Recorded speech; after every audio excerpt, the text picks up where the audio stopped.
What up, everyone? How's it going? It is my honor to have Dr. Lisacho on the live show this fine Wednesday evening. I met Lisa a while back, I think on Instagram, and I know we've taken some mutual courses together, but I thought it'd be really cool to interview another dentist that is just part of the daily grind.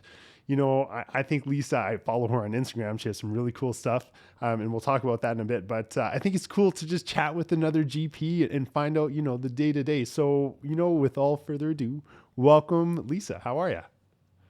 I'm good.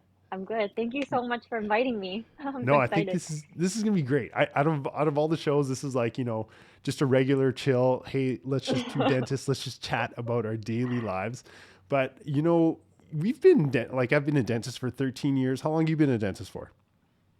So I graduated in 2014. So this is Yeah, my eighth year practicing. eighth year. Yeah, and when I first graduated, I was like, you get together with all your friends, all you do is talk about dentistry, and then a couple of years go by, and you're like, I don't want to talk about dentistry anymore. But I created this show because I want to talk about dentistry with my colleagues. So, introduce yourself to everyone. Where did you go to school? All that kind of fun stuff. Go ahead. Sure. So I was born in Korea and came to Canada when I was 13. You're Moved to Korean. BC. Yeah. Annohaseyo. Come on, I'm good, right? 안녕하세요. Okay. I know you Anyways. go out to eat a lot of Korean food Oh man, do I with love my Dr. Korean Khan food? and the rest of the crew. Yeah, yeah. Sorry, I interrupted you. Okay, so you're born in South Oh, Korea, no, no, no. yeah? I need to be invited next time. That's what it is. That's right. That's right. But yes, Okay. I came to Canada when I was 13, moved to BC in grade 11. So I've been here since. I went to UBC for my dentistry, and for the first 2 years right out of school, I was working in Prince George. I went up there, lived there for two Wow. years, and I came back after that and been practicing in Greater Vancouver since. Okay, so you graduated UBC and then you went straight rural to Prince George. And so for Hmm. those of you that don't know where Prince George is, it's how far north of Vancouver? So it's an hour flight It's an from hour. Can you, Vancouver. can you drive or is it not able to Yeah. drive? Oh, you can drive? No, it's like eight hours, Really? Oh my goodness. Okay, so eight to what made nine, depending on traffic. Okay, so you went more rural than I did. Tell me, why did you Mm. go rural right off the bat? So when I was in school, Hmm.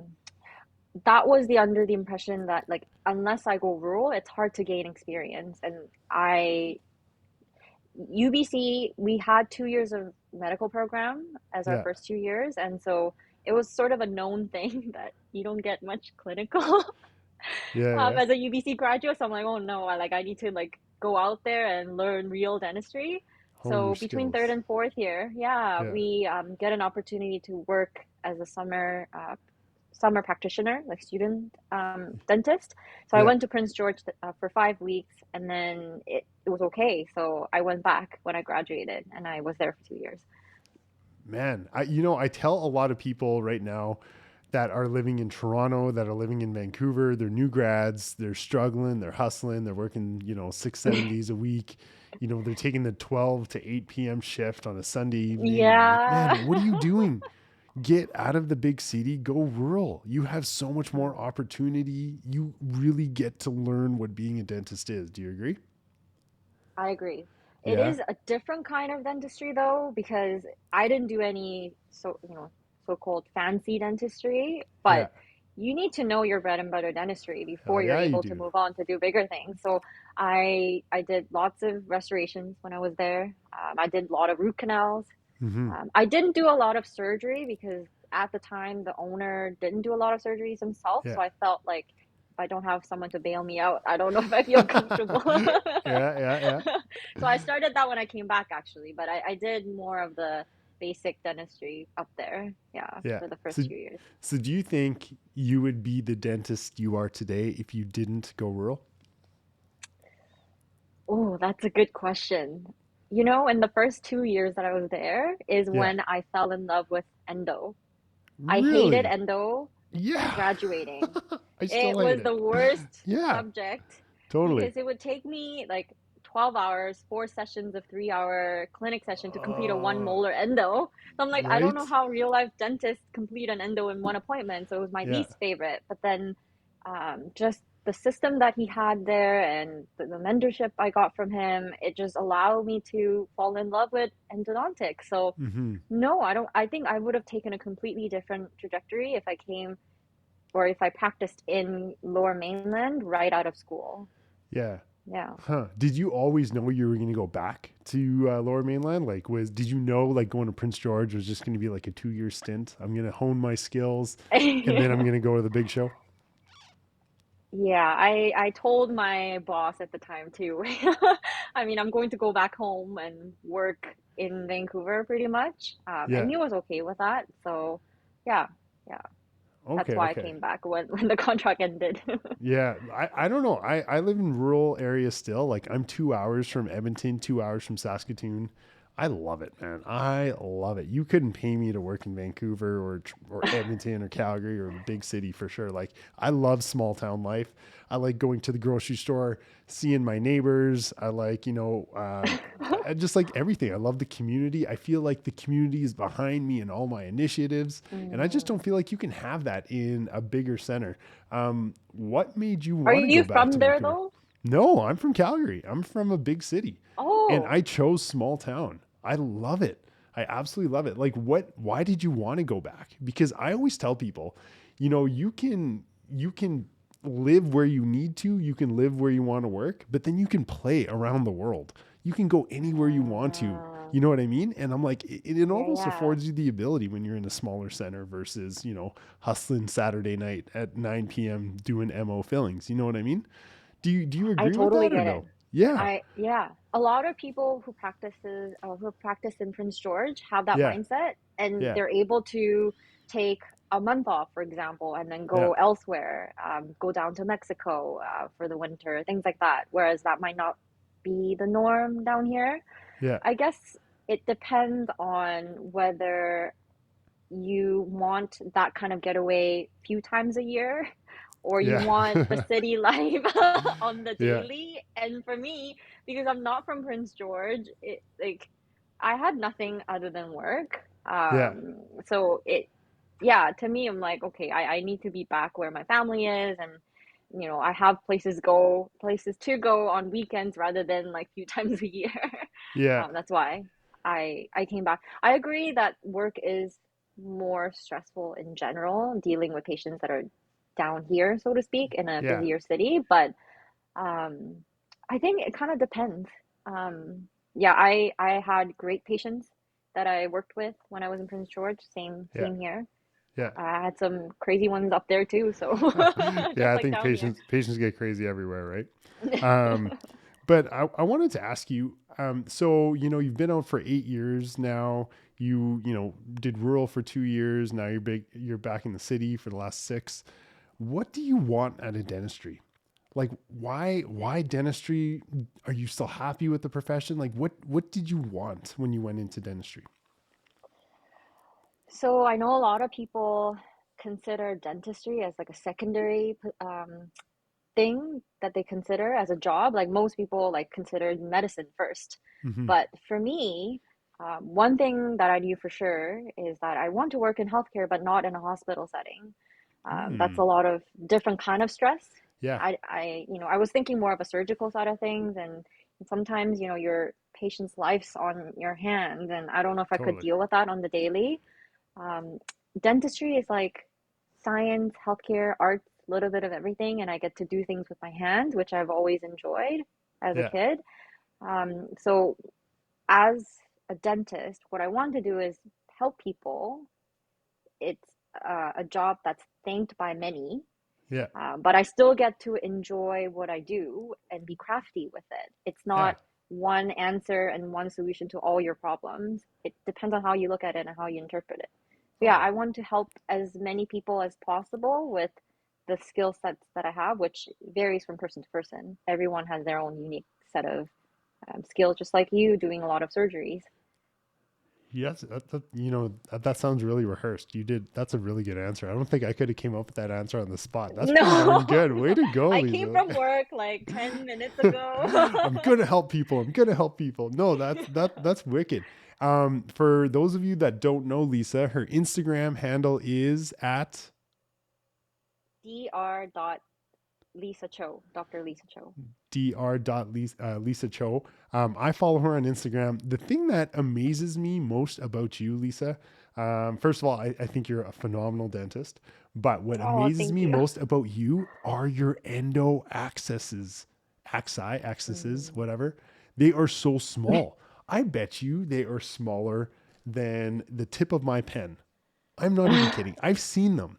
And first of all, I came when I was like starting out, I would make it almost three quarters the like landing pad of the tooth. And I'm like, I need to see every canal. And here you're making these like tiny pinpoint endo accesses that, is conserving so much tooth structure. I have so much respect when I see that because I know I couldn't do that.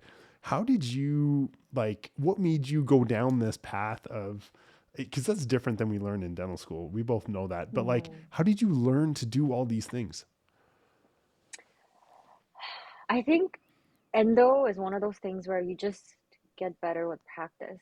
There's no shortcuts. You need lots of patience. Yeah. Smaller the access, more patience you need. Yeah. Um, because when you need to do an endo on a tooth that doesn't have a large decay, it really depends on how you make the access that will determine how much of the own tooth that the patient can keep. Yeah. If you just take away a lot just to see, I mean, you need to have a balance. Like if you have an access that's super small that doesn't allow you to clean properly, that doesn't serve anyone any good. Yeah. But at the same time, if you blow out the access and now you're compromising the walls, and even if the patient gets a crown, like more of the tooth structure that's present, Totally. the better. So, Yeah. yeah, I wasn't afraid to book long appointments. I would let the patient know from the beginning, hey, you have the option to see an endodontist. They're much faster at this than I am. Yeah. Or if you want me to try, it's longer, but we can maybe get it done here. And 9 out of 10 patients would say yes. The few exceptions are people who have jaw issues, which I totally get. I don't want them in my chair for a long time. Anyways, Yeah. those ones I refer out. But yeah, just wanting to conserve more tooth structure, wanting to be better. So I just go a little bit slower. You know what I respect about you, Lisa? Like, this is our first real conversation together. But when someone says something like that, what you said is so profound. It's, I want to do what is absolutely best for the patient. I'm going to compromise time. I'm going to compromise my schedule just so I can do the perfect access for that patient. To me, that sounds like pride. And that gives me, as soon as you were saying that, I'm like, man, that's goosebumps. That's why we all became dentists because we wanted to do that. And here I have a completely different mentality. And my mentality is get the patient out of the chair as fast as possible because getting a tooth out Mm. sucks. You know what I mean?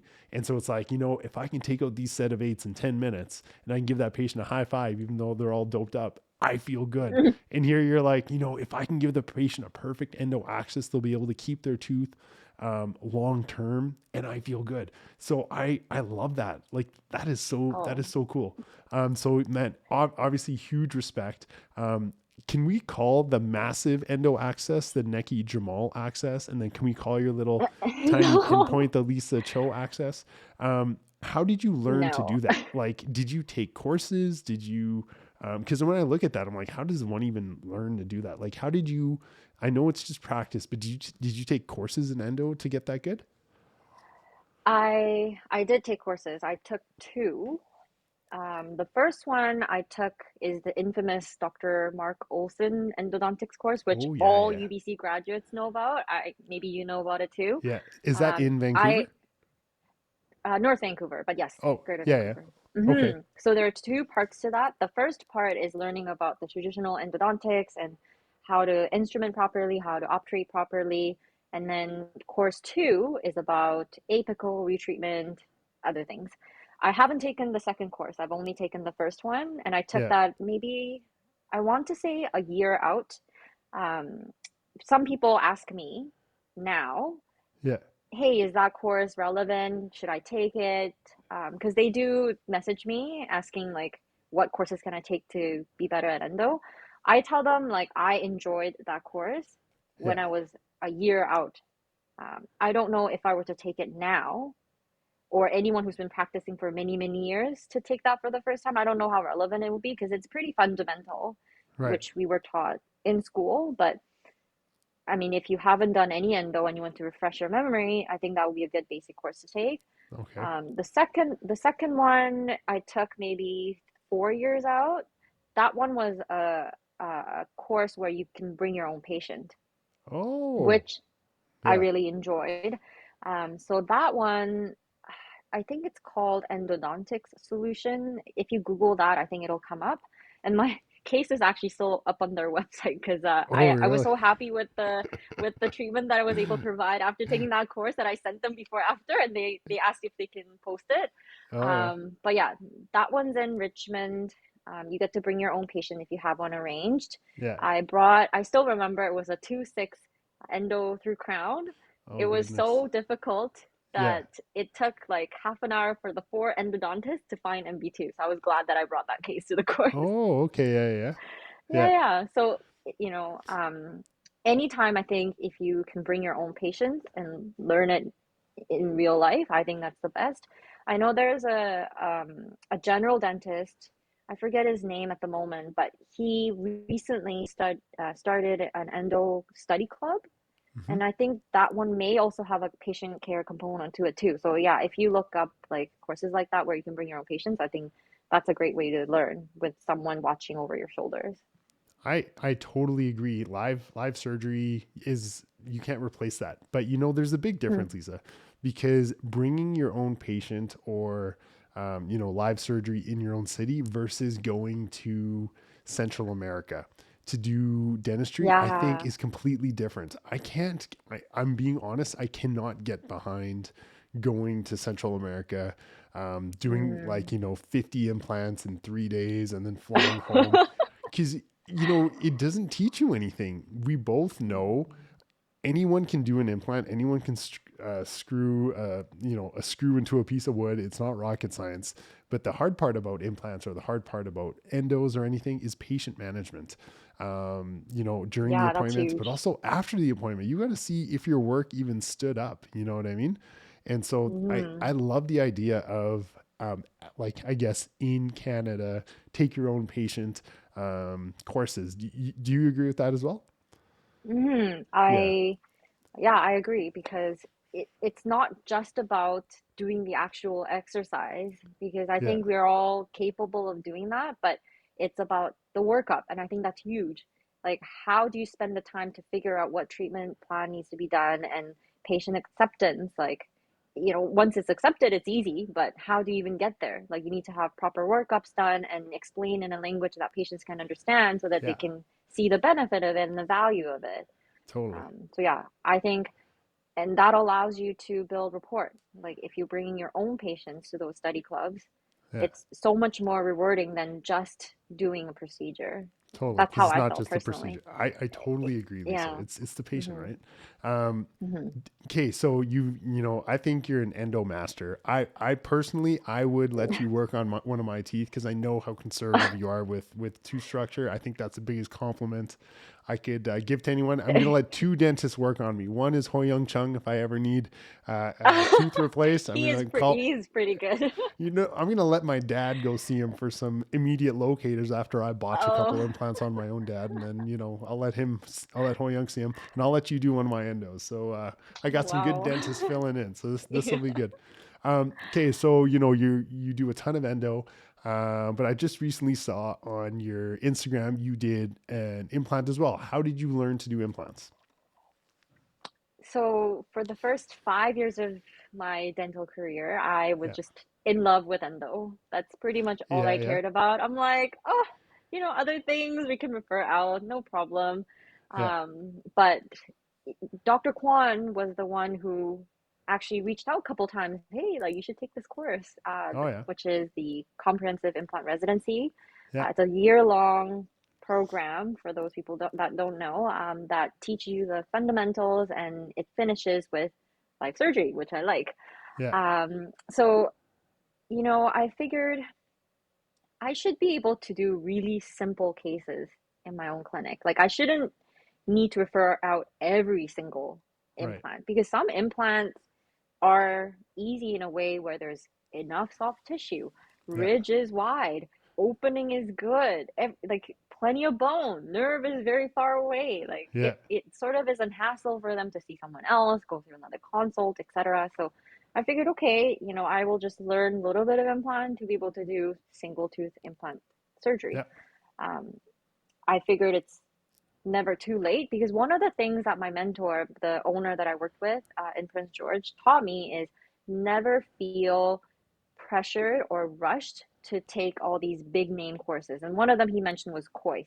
Like Oh. some people, ooh, did I say something? No, Some I got people, so much to say about that. Yeah. I need to hear after, yeah. Basically, some people when they graduate, they just feel this rush to take all the courses Yeah. to be able to match up with whatever else is doing. Yeah. But he said, learn the basic dentistry first, be really good at it. There will be always time to learn more involved, fancy procedures and techniques and ideas. Maybe I took that a little bit too far and didn't really consider anything but endo for the first 5 years. Right, right. Okay, okay.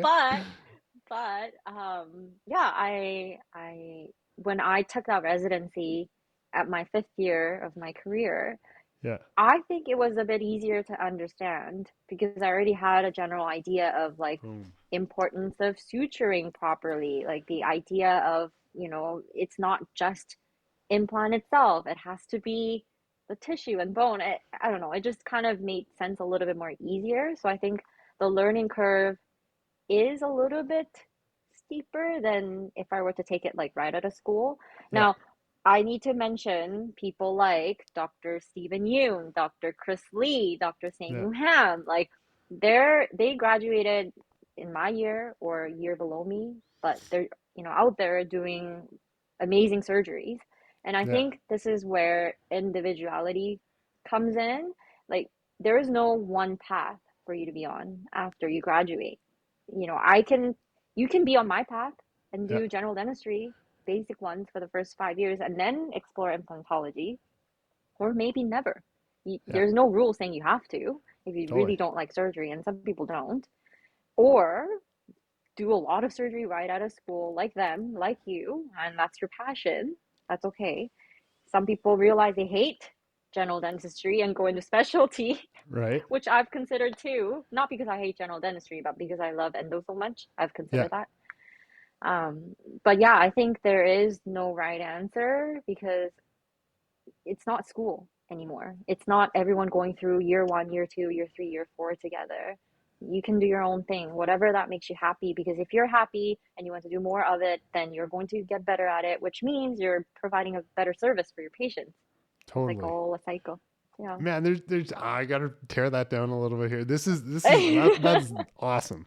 Okay, Lisa, you nailed it right when you said, you know, first of all, you don't need to take a ton of big names right off the bat. I remember when I graduated, I was like, I gotta take COIS. I gotta take COIS.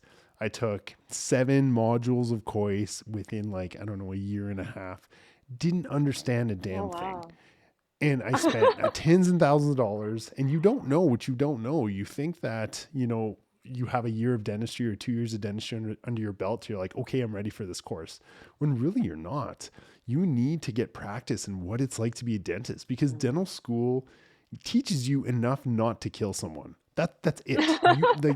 That is the Yeah, yeah. beginning and the end of dentistry. I will teach you not how to keep someone alive. That's it. But then you start True, taking all true. these courses and you're like, holy crap, what is everyone talking about? Like deprogrammers. I'm like, what? I still to this day, after spending, I don't know, 40K US, I still scratch my head. What is a deprogrammer? And like, I remember Yeah. making my own deprogrammer and being like, what am I looking for? And so that's honestly, that's what got me out of prosto. I haven't prepped a crown in 7 years. Because Mm, I stopped, like after taking those courses, it scared me so much. And I felt like I knew so little that it made me mm. go into surgery because I was always okay at surgery, but I just sucked at prosto. So That's what I Ah, want to say okay. about taking the big names. But also, you're right. Everyone's journey is different. Just because your friend is taking Kois or Spears or whatever, and then you're just doing endo all day and being a general dentist. There's nothing wrong with that. Like live your life. Like find your own passion. What works for you isn't going to work for them. And so I really like how you Absolutely. said that because we can't keep up with our neighbors. No, and No. it's not worth it. And I think that's another problem with dentistry right now is we're always looking at each other and we're like, how are they Mm, able to, take out those eights or do that sinus left? And like here I'm doing an MODO filling. There's nothing wrong with that. There is nothing wrong with that. When it's time where you want to take those courses, now it's time and you waited 5 years. Like that's awesome. mm-hmm, That's mm-hmm. really good. And So yeah, yeah, I think part of the problem is Instagram. I know we connected through Instagram, so it is the it's like problem. 11. Yeah. Yeah, it is because, people only, and I'm part of that people, Yeah. only showcase best of the best. I admire people who upload things that went wrong and they open it up for discussion. I really admire them, especially specialists who, don't make general dentists feel like they're the lowly people. They Yeah. open up the conversation to everyone. Yeah. But yeah, like you can get a little bit depressed being on Oh Instagram because goodness. everyone's out there doing amazing things, traveling everywhere, and yeah. Yeah. But I think it's important to remember, like you said, that it's your own, you're on your own journey, and social media is not everything. It's only a segment of it. You just need to gotta find something that you really like so they can continue at it. It's the long run, not Totally. a sprint. Yeah, Yeah. it's the long run. It's the journey. It's the marathon. It's not a sprint. And Lisa, you're actually one of the few dentists I do follow on Instagram because I don't like following a lot of dentists because Oh, seeing really? seeing perfect dentistry isn't realistic, and um, Yeah. it really messes with your mental health. And I'll be the first to Mhm. admit it. Like my gum grafts don't look as good as the Perio Amigo dudes, and I look at theirs and I Oh, look at mine. And I'm like, holy shit, man, look at these true. guys. They're so good. Why am I even trying? You know what I mean? And then I see like the veneer cases and the prosto and the full mouth, and I'm like, man, I can't do this stuff. I'm just a GP, right? So, no, I totally hear what you're saying, but I think you got a good balance of both there. But what would you tell a new grad right now? So like they graduated within the last year or two, they're kind of unsure what direction to go to.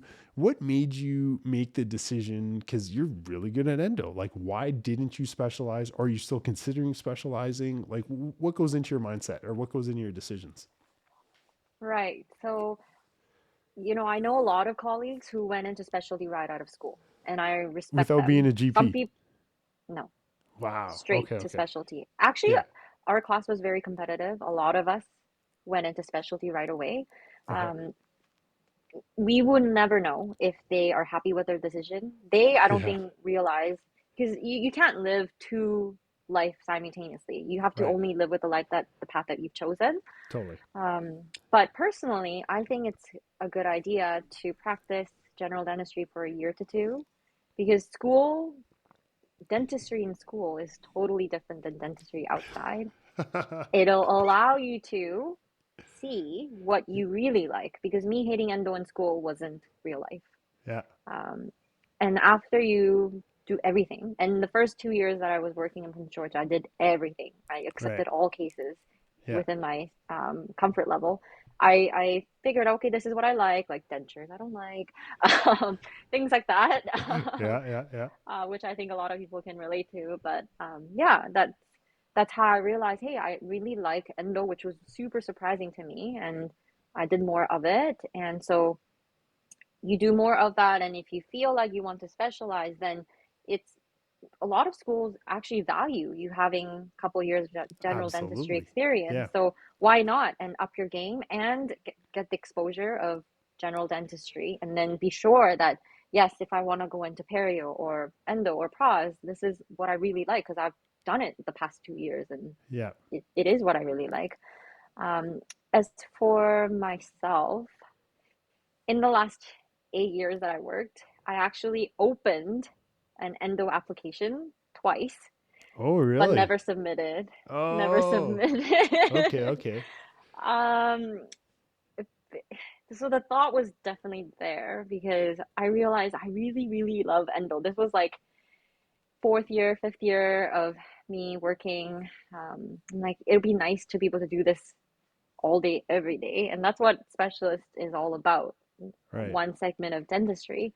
And the people that I asked, like, hey, what made you go into specialty? How Yeah. did you know? All of them had one answer, same answer, which was I didn't want to do anything else. Okay, okay. Fair At enough. least the Yeah, ones that I talked with. So I'm yeah. like, okay, I think I'm thinking in the same way. Maybe I should. But then I realized I like endo, but not to a point where I only want to do endo. It's not like I hate the rest of dentistry. Totally. I Yeah. love endo, but I still like popping out eights once in a while. Yeah, yeah, I yeah. still like, dealing with kids because, they're unfiltered and it's fun to talk to them. Um, so I hesitated the first time around. I hesitated the second time around, and it was Yeah, like apart by like 2 years. So I figured, okay, I think it's pretty clear that I'm not ready to give up general dentistry yet. yeah. And that's when I decided, okay, I want to learn something new. Maybe that will spice up my interest in general dentistry. And that's when I started to take that implant residency. Okay, okay. So Yeah. you know what? I think we have a similar situation here because I originally, one of my professors in school, he was like, Nekky, I'm going to get you in a prosto school. And I was like, prosto Pros? school? I know, right? And I'm like, yeah, okay, okay, okay. I'm going to go to prosto school, but I'm like, I'm going to work for a year. I was dirt broke when I was like growing up. I never had money. And then you have $150,000 worth of loans or 170,000. And I'm like, Nekky, I can't carry that much debt. I got to start working at least for a year. And during that year, I was like, oh my God, I hate prosto. Like, thank goodness. You're totally right. Like, unless Yeah. you have that in your mindset, like, how are you supposed to know until you actually do the dental work? You know what I mean? Like, you can't keep those margins dry. That used to drive me nuts. Like, it made me mental. I'd get an air bubble in my impression. It'd blow my mind away. And I'm like, I can't do this. I hate this shit. And so, no, I totally hear what you're saying. But one of my biggest regrets in life is not giving myself the opportunity, because I love surgery so much, to go back and apply. And I always told myself, Nekky, if you really want to do it, you can do it. But then I'm like, but do I want to give my practice up? And that's what made me not do it, because I didn't want to give my So you practice feel up. like you're too late I feel because like I'm too you own late. your If I practice. didn't own my practice, I would have applied every year. But now I'm like, well, do I really want to take 4 years off my practice and then I can't have my practice anymore? And I love my practice. Like, I feel Mm, like it does well. I love the people. I have such amazing, like, my team is just beyond amazing. And then I picture my life without that team and without my partners at work. And I'm like, no, I don't want that life. I love going to work and seeing my team. Like, that just makes me so happy. So that's what made me not apply. And so yeah. what do you think you will gain by going to specialty school? Because you already do a lot of procedures that you love doing in surgery, no? Like you're Yeah. at that level to me almost. Yeah. But to me, it's about not knowing enough. So, like, have you ever heard Mm, the Dunning-Kruger effect? When you're young and you're starting out, you know very little, but you feel like you can do everything. But then yeah. as you get older, you feel like You you know realize, a lot more, yeah. but then you're like, oh God, now I'm getting scared, because what if this happens? What if this happens? And then your ability to actually work goes down. And I think that's where I'm at in my career, is like, I know a Mm, lot and I know what could go wrong, and I just wish I knew more. Like, I always just want to know more. And I'm like, why can't, if I see a crazy complication, like, I want to be able to manage that. And I don't mm, want to have to call someone to ask them a question. Like, I want to be able to be that guy. And to me, that just drives me nuts, how I'm uh, always reading textbooks just so I can learn more. Right. So I don't know. That's where I'm mm, at. I'm sure there's other people that resonate with that as well. But right. I totally hear why you didn't go into endo. But what did you like end up doing? So you were an associate for 2 years in Prince George. Now you've been for 6 years. Like what's on the path for you? For me, it was practice ownership right off the bat. Have you considered owning your practice? Like what do you want to do? So I became a part owner a couple of years ago. So up Okay. until then, I worked as an associate. Yeah. Um, it was never on my mind. I Okay. never thought of becoming an owner. That I don't know, it's surprising to think now, like how that wasn't even on my mind. But when I graduated, all I wanted was just go out there and learn real dentistry. Yeah. Um, I think some people are better at business ownership, like in terms of Yes. their way of thinking. Yeah. Um, I think, and we all say, oh, you can do it. Like anyone can do it, right? If you Yeah. put your mind to it. But I don't think I necessarily enjoy that part of dentistry. And, Really? you know, Okay. it may change. Like if you asked me when I was like third year out of school, like, oh, do you think you'll learn about implants? I'll be like, oh no, like I'm good. I'm happy with endo. Yeah. Yeah. Yeah. But here I am. I'm kind of like obsessed a little bit, like how I was with endo. Like I did my first free gingival graft last month, Yes. and I'm And like, oh my God, this is so beautiful. Like yeah, I want to do more of it. totally. I love So free ginger. Yeah. yeah, Yeah. your thoughts can change. So maybe down the road that may change. But for now, it's like the partner or part ownership allows me to be a little bit of both. Like I'm Yeah. not responsible for the whole clinic, but at the same time, I do have a say in like the daily operations, and like I get to work with management closely. Yeah. I think there's definitely pros and cons to each stage of career, whether you stay on as an associate or you're a part owner, um, or you're a solo owner or any of that, yeah, Yeah. I models. feel I feel like there's a lot of pressure when people graduate. If you don't go into specialty school, it's like, hey, when are you going to buy your practice? When are you going to open this Uh, practice? You know what I mean? And I hey, when think, are you having a kid? When are you getting married? oh Those God, kind of man, I'm 37 years old. I still don't have a kid, and I bet you five times a day I'll get a patient. So tell me about your daughter, and I'm like, daughter? I don't have a kid. What are you talking about? I'm not even married. you at least have a puppy or a dog or a I need cat. to, man, I'm never home. Like I'm every weekend I'm gone teaching. So I need to focus on those things. But do you feel, I'm going to get personal now, and I'll share my story first so you don't feel alone. I find dentistry is my passion, and it's opened up a lot of doors. Like I love my office. I own my office. I have another partner in the office, and we do well, and I love it there. But then I teach a ton, and I feel like, it's the only job in the world where you do it all day and then you want to go home at night and you want to just look at more teeth. And it's just almost like a weird obsession, passion. It's messed up. So my girlfriend, she's there, and I love her, and she's awesome. But like, I'm so focused on dentistry. And she's like, Nekky, what's wrong with you? Mm. Like you're like, I don't think it's normal for dentists to look at teeth all day and then look at teeth in the evening. Do you find that dentistry has taken over your personal life as well? Yeah, Yeah. I relate 100%. And my sister always tells me, like, you are so weird. She's a lawyer, and Yeah. it's a tough gig, and she's like, I don't understand how you love your job so much, because I she's know. like ready to clock out when her shift ends. Yeah. But I mean that's why I created my Instagram, because I wanted to talk about teeth. I want to see other people talk about teeth. Yeah. And that's one thing I really liked about your podcast. Hey, there's a guy who's talking with another guy, talk about dentistry. Yeah. Hey, I can do that every week. That's great. So, Yeah. yeah, here No, we are. it is. It's funny how like it creeps into all facets of our life, and I think that's the cool part about a lot of us dentists is we just have that like passion to really connect with each other through teeth. So no, I like Mhm. that. I want to talk a little bit about debt, because I get a lot of questions about this. Like, Nekky, how did you pay off your debt? Should I be focused on debt? And when I graduated, I think 170 grand in debt. And that was 2009 I graduated. And then in 2010, right off the bat, I took a $2 million loan to buy the office.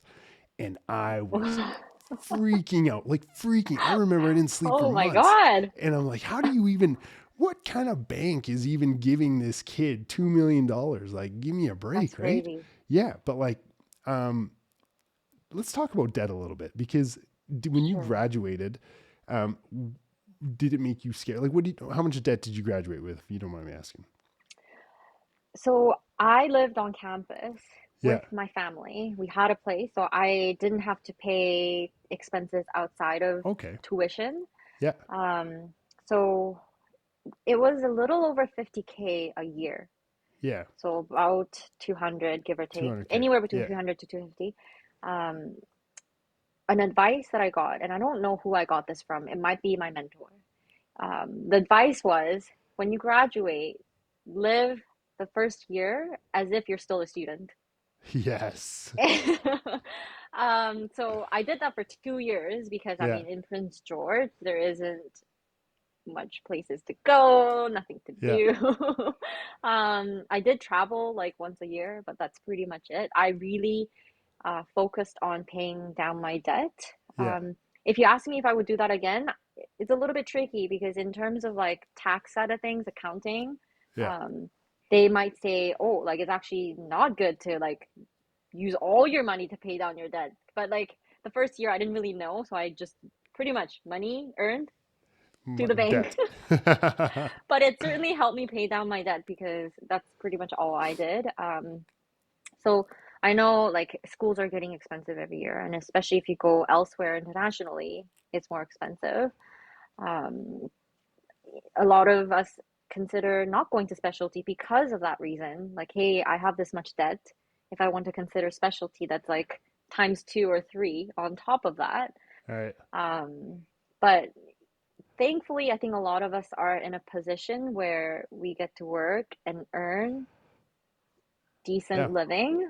Yeah. And if you know how to prioritize and if you're willing to prioritize, because some people get a brand new car right out of school, you can afford it, etc. But Yeah. um, I didn't, Smart. and that was okay. Yeah. Yeah, so I think it depends on what you think is important and what circumstance you're in too, because do you have family? Do you have debt from your undergrad that you're still paying off? Are you buying into practice right away? Um, but I think, yeah, if you work full time and you kind of put in the hours, then it sort of all work out. It works out, right? Yeah, Yeah. I had yeah. a hard time. So, like, I didn't grow up with money, but my dad, he was like, Nekky, when you graduate, you got to start thinking big. Like, stop thinking like, you're the poor dude that always, your mindset is Oh, always, you know what I it's mean? like So the he's like, Nekky, opposite. yeah, he's like, Nekky, you have to think big. And I'm like, okay, dad, I'm going to think big. But what does that mean? What does that mean? What does like someone with no experience thinking big means? And let me tell you, Lisa, it means making so many mistakes that I'm not embarrassed to share my mistakes. I'm actually really proud of my mistakes. So do you know what I did, Lisa? I graduated, I bought my practice. I had 200 grand worth of debt, and then an opportunity became available to buy a restaurant. And I'm like, I want to be a part owner in a restaurant.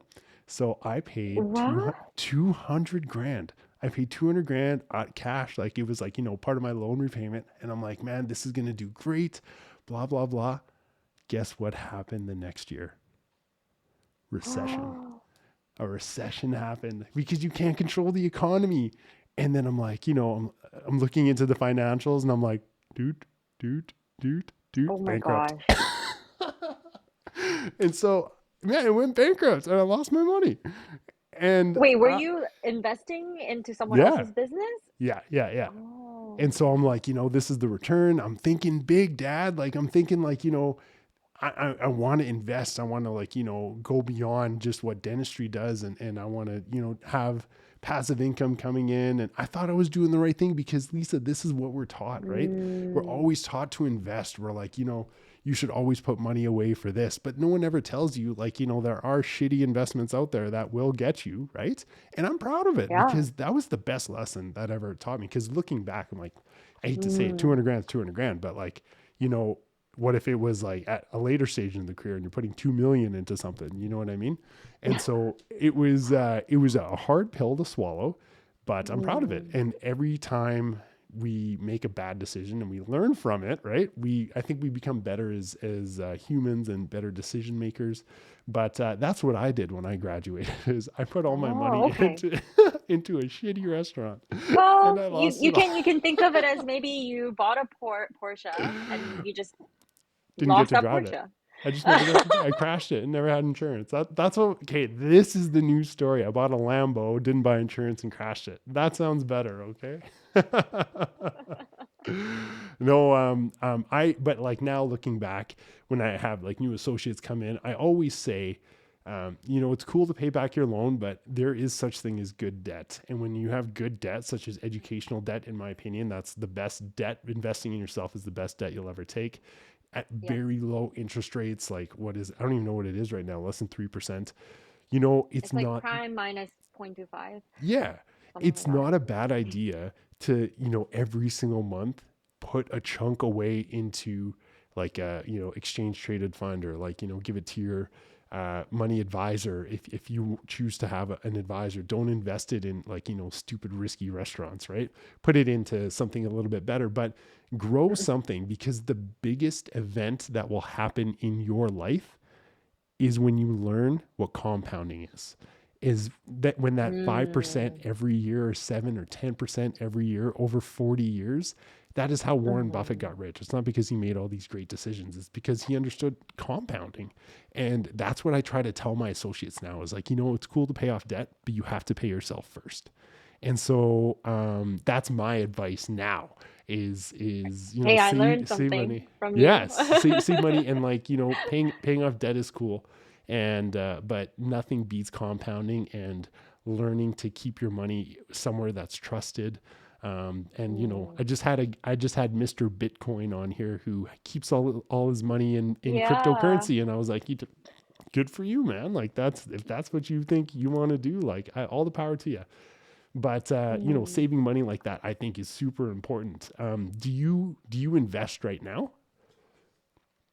I do. You do, yeah, Um, but it's kind of like business where I just don't really love it. I don't yeah. totally understand it. I just can't, especially like something like Bitcoin. Like it, people have explained to me what it is, but it's I like, still okay, it's don't get something it. that's not real, Yeah, but you're putting real money into it.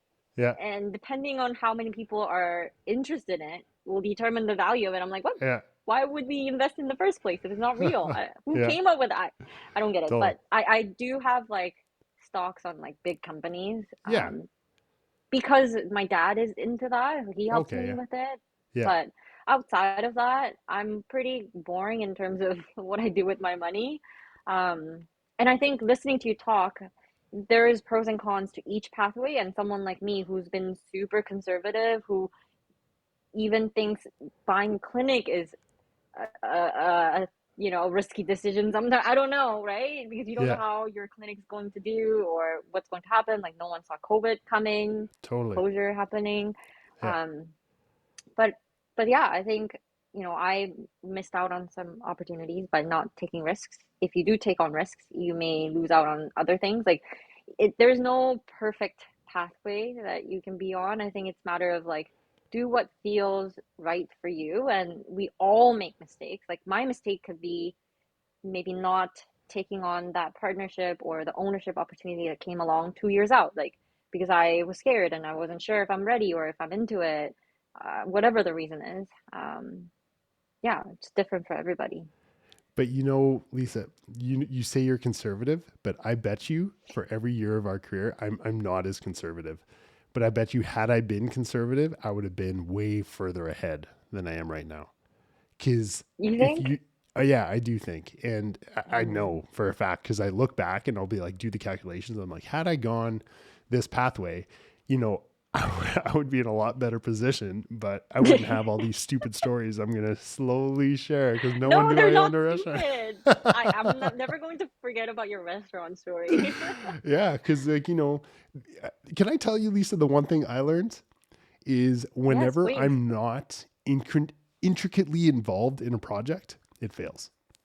Like whenever I want to put my Oh. money into something else, another side hustle that, a restaurant or whatever, rental condos or an apartment building, if I'm not personally in charge of what is going on, I can't Mm. trust other people to manage my money the way that, I think is going to lead to a reward.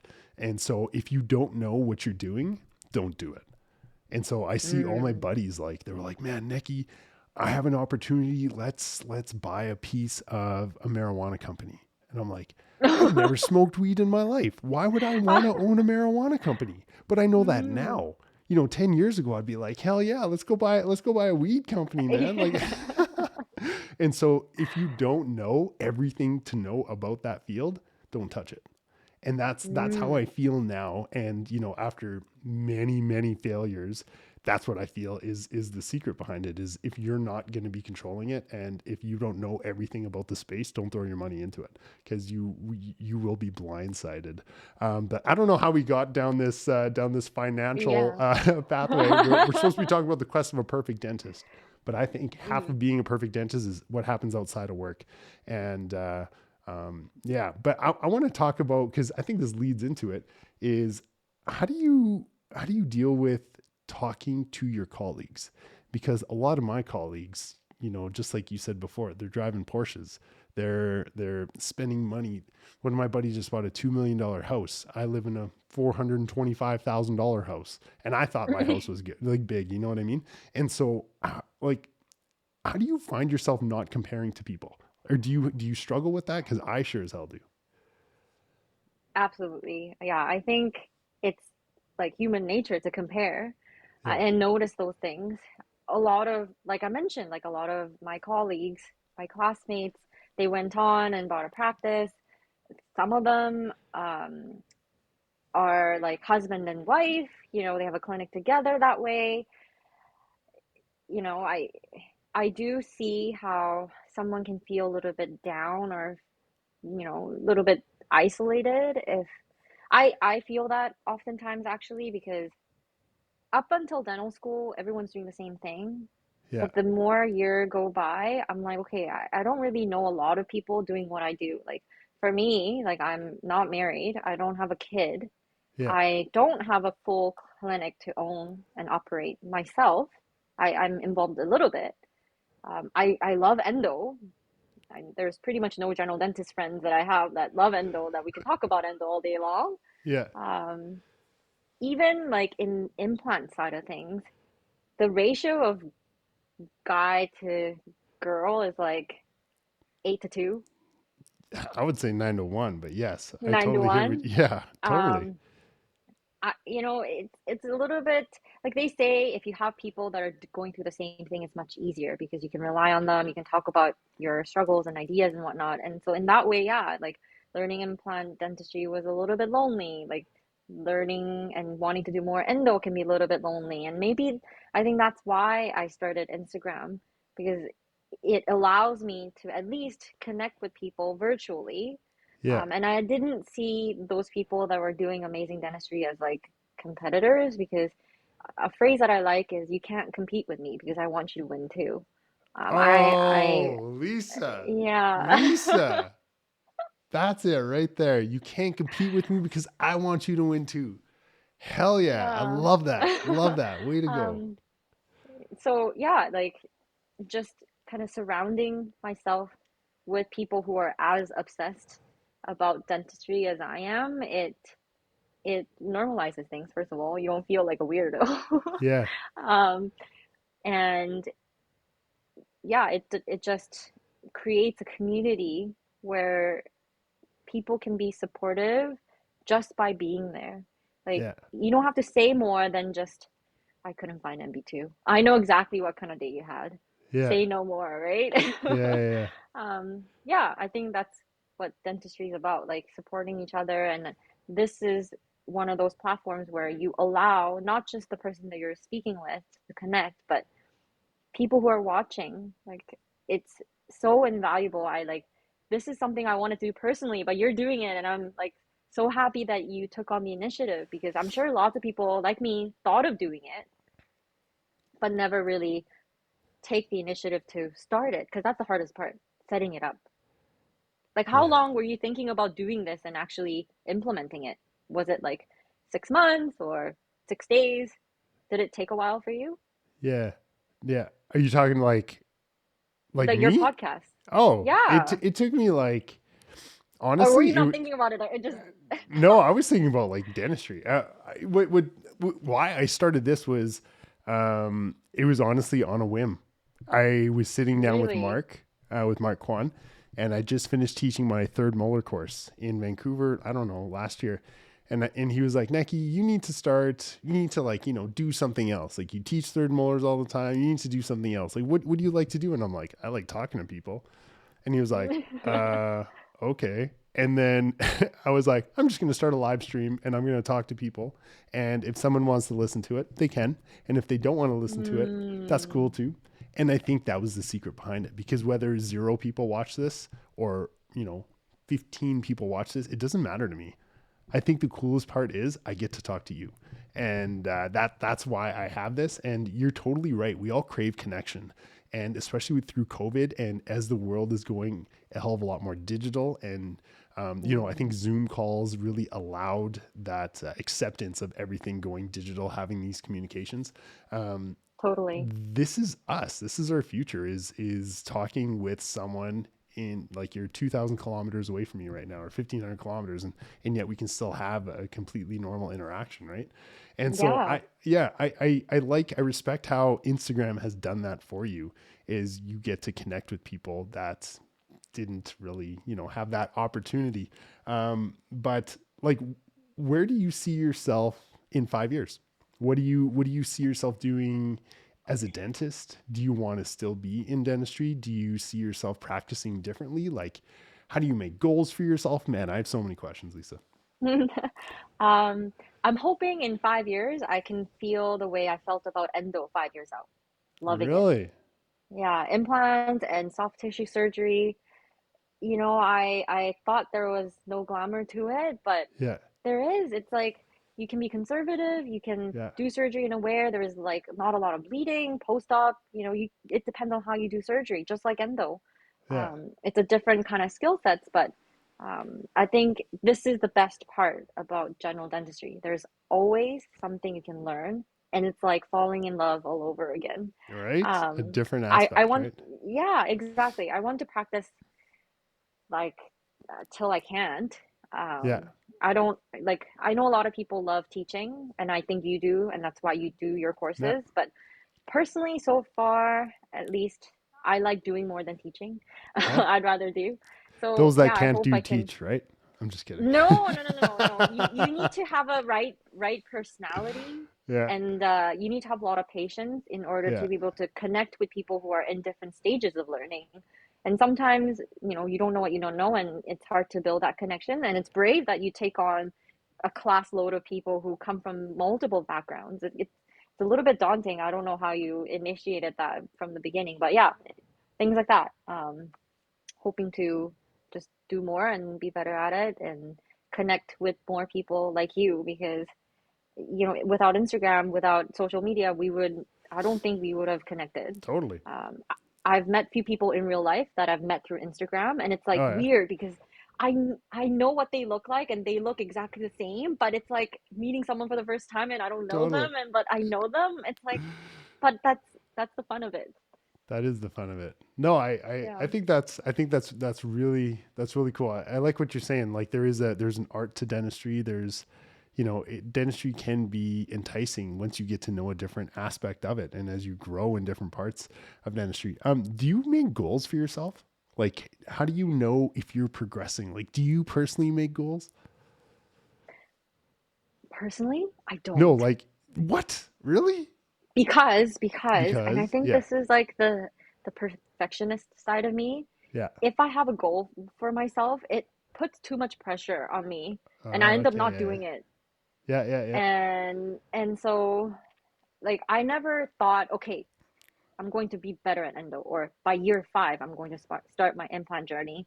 It just happened organically. I wasn't putting any expectation on myself. I just said, okay, well, let me just take this one course. I didn't put an expectation of, okay, once I finish this residency, I need to be placing one implant at least every month. Yeah. Otherwise, the money that you spend, the time you spend is waste of everything. No, I still don't have that expectation, and I don't do a lot of implant dentistry right now. But am I am I happier now because I know a little bit more about dentistry than 2 years ago? Absolutely. I think it's about change rather than how much of the end product are Ah, you seeing. So progress over some results, right? yeah, like some people like work better if they have really set goals and they write it out and they have timeline. Okay, by this date or this month, I want to accomplish this and that as Yeah. a practice owner or this and that. But no, like I want to kind of see where life carries me, as Yeah. cheesy as that sounds. No, I totally hear that. And I respect that because I'm a very numbers orientated and I link Mm, my success to me hitting my goals. And it's just, it's so interesting to talk to someone who excels. Like, I think you're a wicked dentist, Lisa. I think you oh, do thank you. amazing work and I love the pride and the passion you have behind the work that you do because that shows me that you love your job.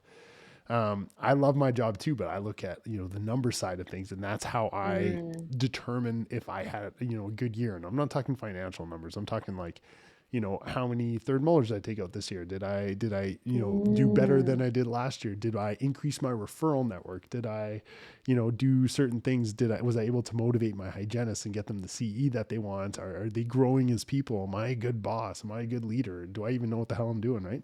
So it's those type of things that I kind of judge it on but I love your mentality. It's like, Nekky, it's progress. It's not the end result. It's the journey of how you get there. Right.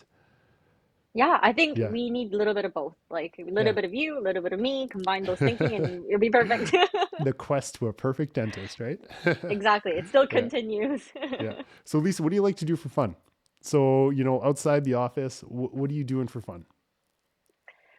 I recently got into running, Oh yeah, me too. I love it.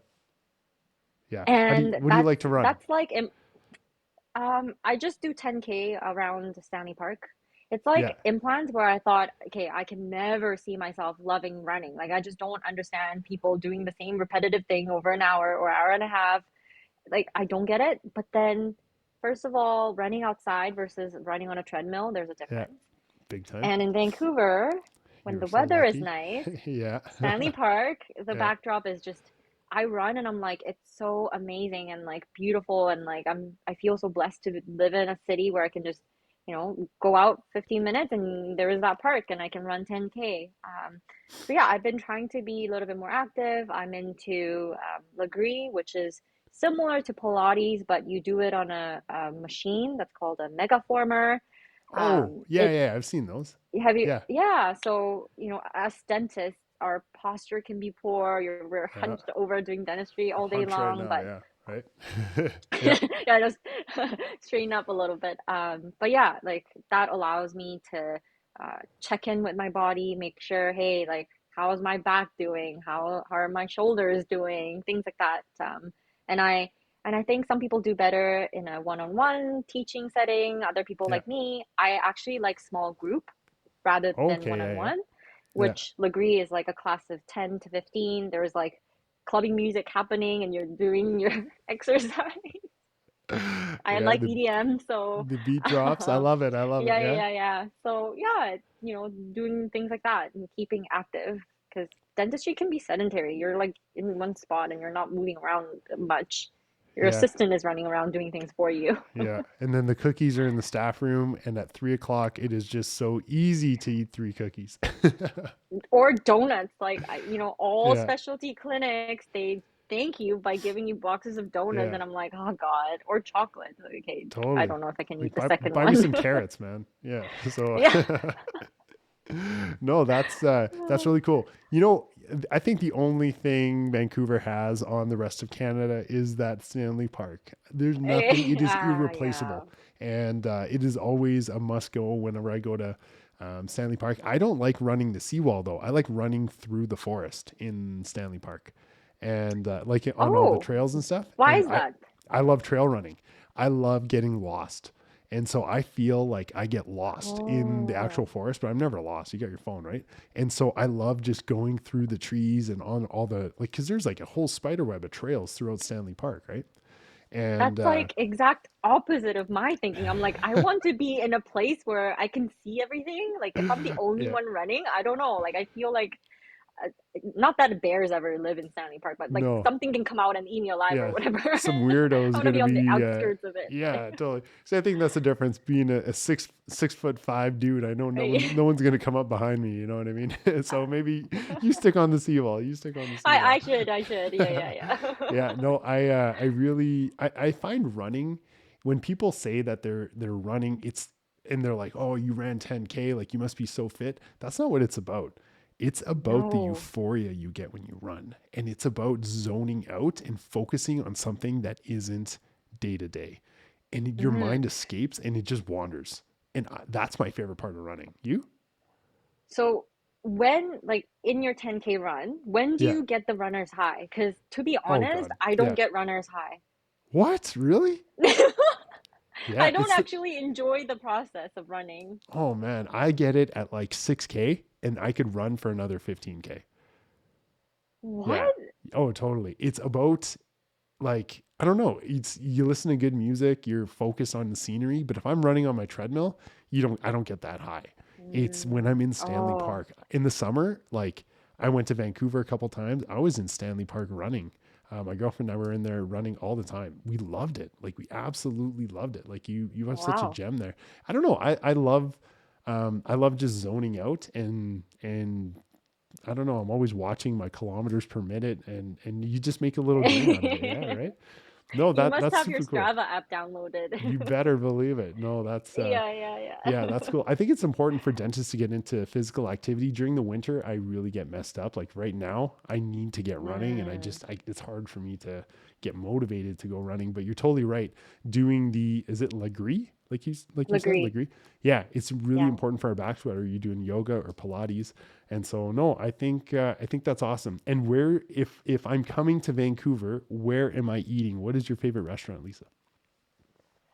Favorite restaurant. Oh, you know, there are like so many to choose from. There is a Greek restaurant that I recently discovered. It's near Granville Island. Yeah, Very good. yeah. There's a Mexican restaurant that I think is like the only authentic Mexican restaurant in Vancouver. It's in Oh yeah. downtown. So, I mean, come on down and I can give you a few suggestions Oh yeah. like I No, I'd did be there. to Jeff Lee. I've given Yeah, him suggestions too when he came yeah. and visited. Yeah. Oh man, it's that's my favorite part about Vancouver. One day I always do 2 days in Vancouver, one day Korean, one day Japanese, and then I fly home. And so that's wicked. Yeah. Um, Asian food here is pretty wicked. Asian food is amazing. Lisa, it's been absolutely awesome to chat with you. No joke, I could chat with you for another 2 hours. It's like talking to an old friend. So um, thank you. Thank you so much for coming on the show. If anyone wants to get a hold of Lisa, it's at dr dr dot Lisa Cho, Lischo. On Instagram, send her a DM and tell her her endo axes are pure ninja form. And I'm very impressed. Thank you so much for coming on the show, Lisa. Thank you, Nikki. Have a good evening. We'll see you guys later. Bye now. Bye.